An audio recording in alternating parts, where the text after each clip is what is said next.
¿Qué tal? ¿Qué tal? Buenas tardes con todos.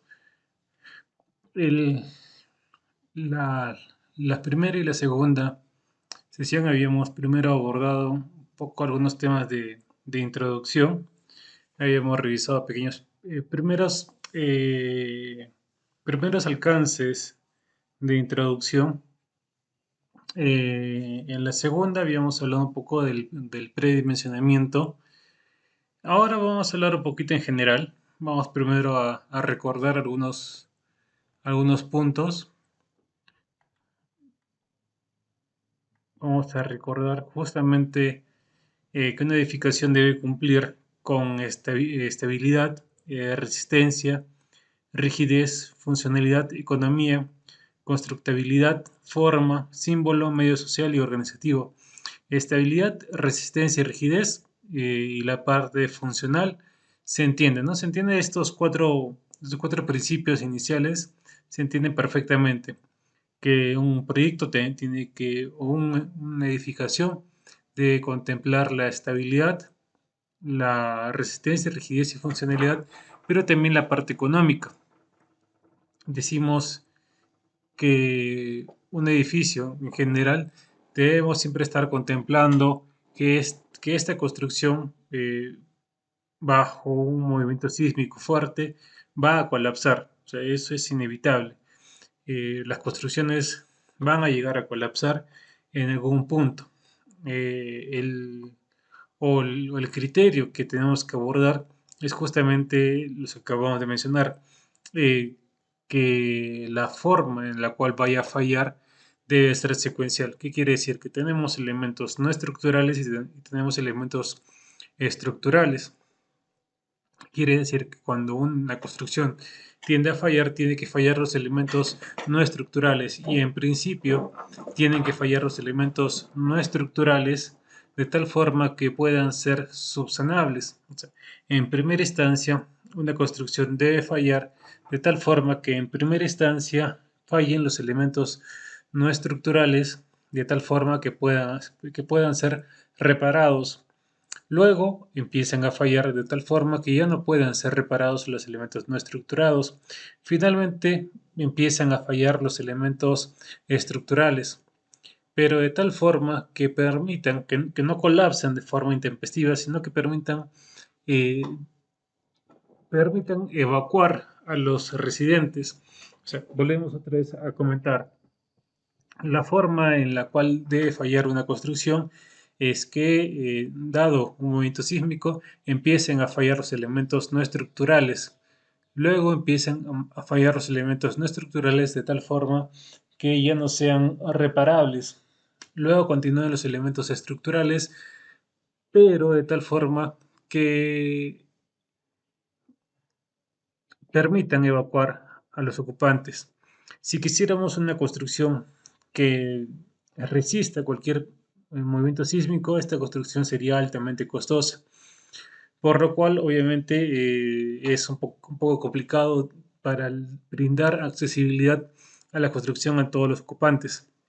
La constructibilidad, forma, símbolo y medio social organizativo es justamente lo que conversamos. A ver, un segundo, vamos a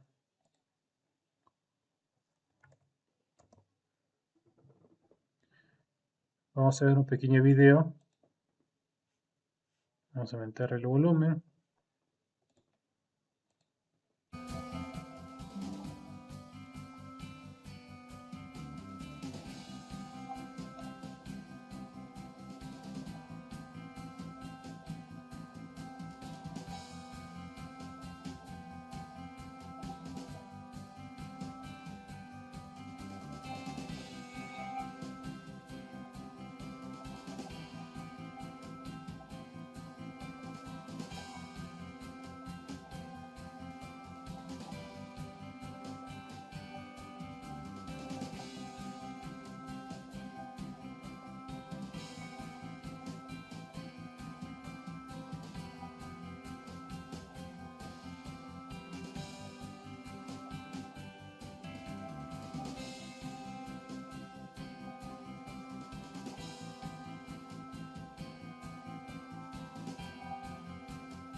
Perfecto, estábamos iniciando con un pequeño video que veíamos unos de los errores principales que había en las construcciones. Y esto justamente nos lleva a la selección de materiales de acuerdo a la altura de la edificación, si es baja, mediana o alta. Si es baja, utilizamos el acero y mampostería, concreto reforzado, concreto preesforzado, concreto prefabricado. Si la altura de la edificación es mediana, utilizamos concreto reforzado, acero, concreto prefabricado, concreto preesforzado y mampostería. Si la altura es alta, acero, concreto de alta resistencia, estructura mixta de acero y concreto postensado. Uno de los criterios que, como les comentaba, recordando un poco lo que ya habíamos visto, algunos criterios que se deben tomar para la parte de estructuración. La estructura debe ser capaz de adaptarse a cambios arquitectónicos y funcionales, los que son inevitables durante el desarrollo del proyecto. Algunos comportamientos de planta irregular, la búsqueda justamente de las fuentes de dilatación, tratando de buscar formas más regulares en cuanto a su diseño. Justamente, ¿no? La ubicación de las juntas sísmicas para evitar esta concentración de esfuerzos. El uso de juntas sísmicas para diseños estructurales con configuración de planta compleja. Algunos problemas de comportamiento como que buscamos justamente las juntas sísmicas, el uso adecuado de juntas permite concebir edificaciones con configuraciones de plantas más complejas. También hay problema de la asimetría debido a la disposición de elementos resistentes, la asimetría en cuanto a planta y la asimetría en cuanto a comportamiento de los elementos estructurales o de la concentración de fuerzas, el problema de comportamiento de la irregularidad en altura, cambio abrupto en la geometría, la irregularidad en la altura, cambio abrupto de masas, parte cuando veamos el RNE, el Reglamento Nacional de Edificaciones, veamos a los actores que participan dentro de un proyecto, vamos a poder ver que en un proyecto participan diversa cantidad de actores, pero la parte importante de analizar a los actores que participan en un proyecto es identificar cuál es su rol en la participación y no solamente cuál es su rol, sino cuáles son sus responsabilidades. En este caso, una de las responsabilidades del dueño como tal no solamente es brindarnos la información necesaria para poder diseñar, no solamente es darnos la documentación técnica para poder verificar la titularidad del predio, así como el perímetro, sino también que él no puede cambiar el uso de la construcción a la cual fue planificada, porque esto justamente haría un cambio abrupto en la concentración de masas o el diseño del cual fue concebido primigeniamente. A ver.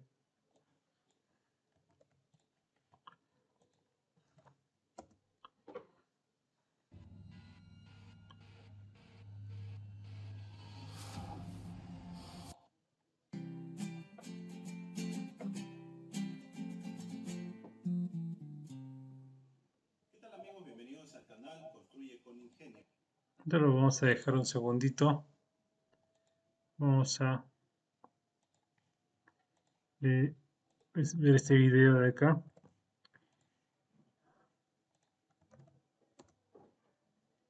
Errores en obra hay muchos, pero en este video les mostraré los más comunes para que evitemos cometerlos. Les daré como siempre recomendaciones al respecto para que estemos preparados en nuestro siguiente proyecto de construcción. Así que iniciemos. Primero, aunque parece muy básico y algo obvio, es importante verificar la topografía del terreno, que la arquitectura coincida con el área del lote y, por supuesto, realizar muy bien el trazado inicial de este antes de ejecutar cualquier otra actividad. Estos pasos se omiten en algunas ocasiones y derivan en problemas más graves o en la suspensión de la obra. Segundo, uno de los problemas más comunes en obra, las deficiencias en el apuntalado de las formaletas, que son elementos que nos ayudan a contener el concreto y dar forma. Debemos apuntalarlos o apoyarlos con un espaciamiento no mayor a 1.5 metros y como máximo 2 metros. ya que el concreto que viene de la bomba al salir golpea muy fuerte. Así que es bueno tener en cuenta esa separación mínima para evitar el pandeo. También debe apoyarse muy bien los parales para evitar que ésta se abra y salga todo el concreto. ¿Qué fue lo que sucedió en esta fotografía? En donde el hormigón vertido en este muro de contención se salió por la abertura que se formó en la parte inferior por no apoyar firmemente los parales. Tercero, del apuntalado de la formaleta, por ejemplo, ocurre también el segundo error común y es la contaminación de los materiales, debido a que el concreto en este caso salió del elemento que lo contenía, quedó vertido sobre el suelo natural. Acto seguido, y les hablo de lo que sucedió en esta obra, el concreto se paleó hacia las zapatas más cercanas, pero no se hizo de inmediato, sino transcurridos algunos minutos. Por el solo hecho de haber estado en contacto con el suelo y haber permanecido algo de tiempo a la intemperie, ya genera una contaminación del material, afectando su resistencia. Este problema se presenta también con el almacenamiento de materias primas como el cemento, la arena, el acero de refuerzo y demás. Por supuesto, debemos almacenarlos en un lugar seco y de poca humedad. Si tenemos que colocar el concreto que ha estado en contacto con el suelo, procuren que su colocación sea lo más rápida posible. Cuarto, doblado del acero. Es importante tener en cuenta cómo se doblan estos elementos. Una práctica muy común es el doblado brusco, conocido también como el perreo del acero, y que se debe hacer ya que no están alineados los elementos en niveles inferiores con respecto a los superiores. Por eso, se debe cuidar muy bien la alineación de las varillas y la correcta ubicación de los elementos estructurales. Si debemos doblar el acero por cambio de sección o corrección en su posición, debemos recordar que deberá tener una pendiente que es de 1 horizontal por 6 vertical. Esto para no alterar las propiedades. El doblado de elementos como mallas también es un error usual en la construcción. Recordemos que estas son hechas a partir de acero trefilado, es decir, acero que es retorcido en máquina para asemejar el corrugado, pero en este proceso el acero ya ha perdido de utilidad, por lo que al doblarlo en obra estaríamos contribuyendo a que termine de perder la poca utilidad que le queda, dejando un elemento frágil y susceptible de romperse. Quinto, hablando de mallas, sean electrosoldadas o de varilla normal, se presenta otro error y es el no uso de distanciadores, que son elementos que permiten la debida separación del acero que compone, por ejemplo, una placa y su cara inferior, evitando que queden expuestos este tipo de mallas una vez se retire el encofrado. Lo ideal es colocar un distanciador por cada metro cuadrado e incluso, a falta de distanciadores propios, podemos usar cualquier elemento hecho artesanalmente, pero que pueda ser retirado fácilmente y cumpla con esta tarea, para que no haya deficiencias en recubrimiento. Sexto, otro factor importante es el vibrado del concreto, sea poco o excesivo. Por ejemplo, cuando es poco, se generan estos vacíos que en definitiva son peligrosos para la integridad del elemento.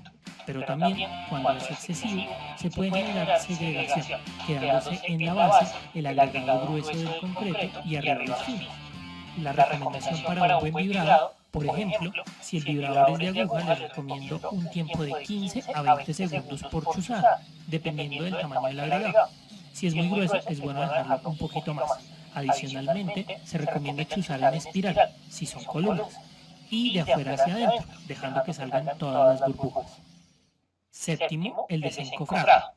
Es bueno contar con algún producto que facilite el desencofrado. Para esto les recomiendo el uso de un producto llamado Separol, antes que el uso de la CPM, que no es muy recomendado por temas medioambientales. Este Separol hace más sencilla la tarea de retirar la formaleta, permitiendo un acabado más uniforme y aparte prolonga la vida útil del encofrado. Número 8. Se suele pasar por alto y es la colocación de muchos anclajes muy seguidos. No quiere decir que esté del todo mal, pero sí debemos tener en cuenta que cuando son muy cercanos, pierden eficiencia y afectan la superficie del concreto donde se coloca. En estos casos, podemos optar por otras alternativas como escarificar el concreto, aceros embebidos previos o el uso de manguitos también embebidos previamente en el concreto para finalmente enroscar la varilla. Noveno, placas de metal deco. Cuando utilizamos este tipo de placas debemos tener cuidado con la conexión de las láminas. Es importante verificar la conexión macho-hembra en el corrugado. Muchas veces omitimos este simple paso y una vez vertido el concreto puede abrirse la lámina. Décimo, Por último, y no menos importante, está la verificación de las longitudes de los aceros de refuerzo. Debe rectificarse muy bien las dimensiones en los despieces y en planos antes de realizar el figurado, o en términos sencillos, antes de cortar y dar forma. De no hacerlo, podemos incurrir en longitudes mayores o menores, generando retrasos en la obra. 11. Y como un extra, el paso de las tuberías. Este tipo de errores se cometen sobre todo en la construcción informal. Recordemos que no podemos pasarlas por ningún punto en las columnas y los muros. Para las vigas, estas tuberías y ductos nunca deben cruzar por las zonas de confinamiento. Les dejo aquí un detalle que pueden utilizar en sus planos. Y en muros de mampostería, el espacio de ellas no debe superar el 5% del área del muro y debe hacerse en celdas vacías, alejadas de los bordes y no pueden ser continuas. Bueno amigos, ya tienen varios puntos a tener en cuenta para que sus proyectos de construcción salgan muy bien. Dejen acá abajo sus comentarios sobre qué otros errores se cometen en obra y que son muy comunes para sacar una segunda parte de este video. No olviden visitarnos en la página web.